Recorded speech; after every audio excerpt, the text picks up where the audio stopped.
Jeff, thank you. Well, tonight, News 5 investigates a nonprofit whose mission is to provide benefits to Colorado Springs police officers and their families. The Colorado Springs Police Protective Association takes public donations but won't explain where that money actually goes unless you pay their membership fee. Here's Chief Investigative Reporter Eric Ross. Good evening. Our investigation found the organization spending thousands on meals, entertainment, and office supplies. One year, the Police Protective Association spent more money on employee salaries than it did on benefits for police officers, the very group of people they serve.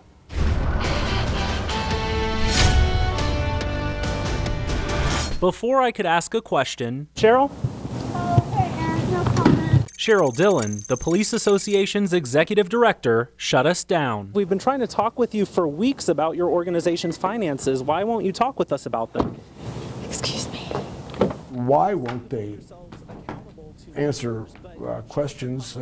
They are dealing with the public money, or grants also come from public monies. Wayne Martinez is a lecturer at CSU Pueblo. Prior to teaching at the Hassan School of Business, he ran an accounting firm and is familiar with tax forms nonprofits are required to submit to the IRS. In this tax form obtained by News 5 Investigates, we found the Police Association provided $132,000 in benefits for officers, but dished out more than $142,000 on salaries and benefits for its own employees. Is it rare or uncommon to see a nonprofit organization spend more money on employee salaries and benefits than it does on benefits for the community its mission is to serve? Is it uncommon? I say that it is. I think it's very important that the community understands where their money is going.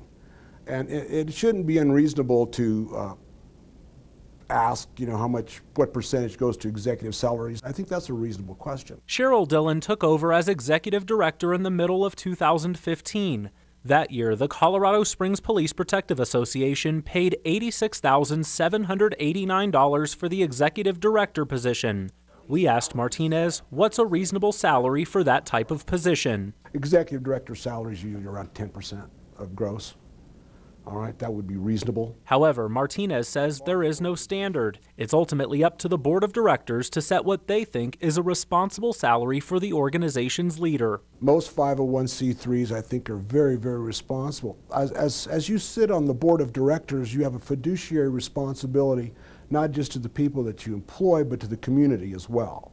From 2013 to 2015, the Police Association received anywhere between $410,000 and $464,000 in revenue annually, meaning 10% for an executive director's salary would be between $41,000 and $46,000. Yet each year, the nonprofit paid its executive director a considerably higher amount. Compare that to the nonprofit Tessa, which helps women and their children escape domestic violence. This organization takes in about $1.5 million in revenue each year, yet the last publicly available salary shows the executive director made just $70,000, less than 5% of the organization's yearly revenue. Also, between 2013 and 2015, the Police Association spent nearly $25,000 on meals and entertainment, nearly $17,000 on office supplies for a facility that we're told only has a full-time executive director and office secretary, and an additional $19,000 in, quote, other expenses Dillon won't explain. If I asked a specific question like that to an organization and they would not give me what their overhead is or what their fundraising expense is, I would choose not to support that nonprofit. Simple as that. Janet Fieldman is a financial advisor and has also served on multiple nonprofit boards in Pueblo. She says the majority of nonprofits are transparent.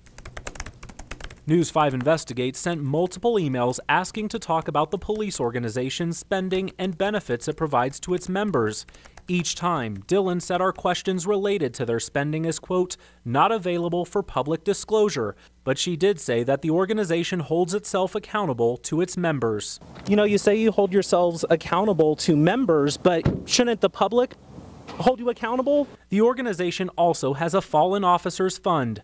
On their website, it says 100% of donations goes directly to the assistance of officers in need, but the organization refuses to provide evidence to back it up. The industry standard in nonprofit management is at least 75% of the funds raised for a specific cause, project, whatever, by a nonprofit should go directly to support that effort. Dillon claims although the organization she runs is funded through grant money, membership fees, and public donations, she says the Police Association is actually a private entity, and thus, any information beyond the publicly accessible tax forms is private information. Is it a red flag if that organization cannot explain what it's spending money on?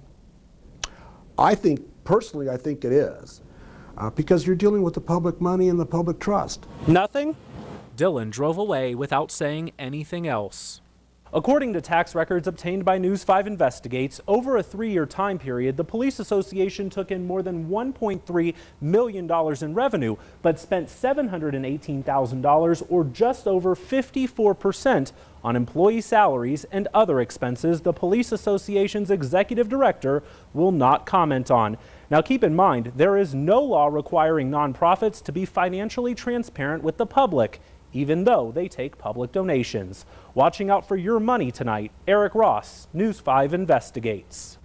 Eric, thank you. And if you have a problem or issue you'd like Chief Investigative Reporter Eric to look into, Eric Ross, call our tip line at 719-228-6275 or send an email to news5investigates@koaa.com.